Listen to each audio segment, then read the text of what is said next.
জাতীয় রাজপথ 26 কলাহাଣ୍ଡି জিলা জুনাগড় থানা বনমালীপুর রাস্তায় জনে এএসআইଙ୍କ অর্ধদগ্ধ মৃতদেহ উদ্ধার ঘটনার এবে বি সসপেন্স জারি রয়েছে। পরিবার লোকে হত্যা অভিযোগ আনিবা সহ কে গাঁ থানা অধিকারীଙ୍କ নির্যাতনা পাই ডিপ্রেসন রে রহুথিবারু দুর্ঘটনা ঘটিছি। পুলিশ এহাকু হালুকা ভাବରେ ন নেই সঠিক তদন্ত করন্তু বলি পরিবার লোক দাবি করিছন্তি। পুলিশ পক্ষরু দুর্ঘটনা ঘটিছি বলি কহিছন্তি। সূচনা যোগ্য যে কলাহাଣ୍ଡି জিলা জুনাগড় থানা জাতীয় রাজপথ 26 বনমালীপুর রাস্তায় রবিবার সকালু বাইক সহ এক অর্ধদগ্ধ মৃতদেহ দেখি স্থানীয় লোকে পুলিশ কু খবর দেইथिले।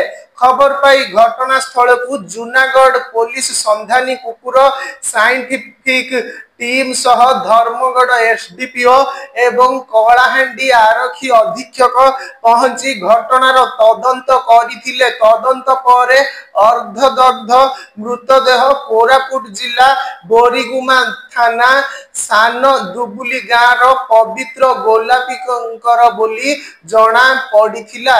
से के गाँ थाना रे कार्यरत थिबा समय रे कौनसी कार्य अवहेला पाई तांकु गत मासरे निलंबित करा जाइथिला। पर से भवानीपाटना रिजर्व रे कार्य करुथिले। तेबे रविवार मध्य रात्रि रे भवानीपाटना रु कोरापुट तांको घर को जीवा समय रे बनमालीपुर रास्ता कड़े ठिया होइथिबा एक ट्रक सह पिटी हेबा परे गाड़ी रे निया लागि जाइथिला। फल रे तांकर मृत्यु होइछि। अघटन घटिबा समय रे कोरापुट रो जणे पुलिस अधिकारिणी एही रास्ता दे जीवा समय रे एहा देखि भवानीपाटना सदर थाना को जणाइबा सह पुलिस पक्षरु सूचना मिलिथिला। एहा सह उक्त ट्रक को धरिबा पाई रास्ता रे थिबा सीसीटीवी जांच करा जाउथिबा पुलिस कहिछि।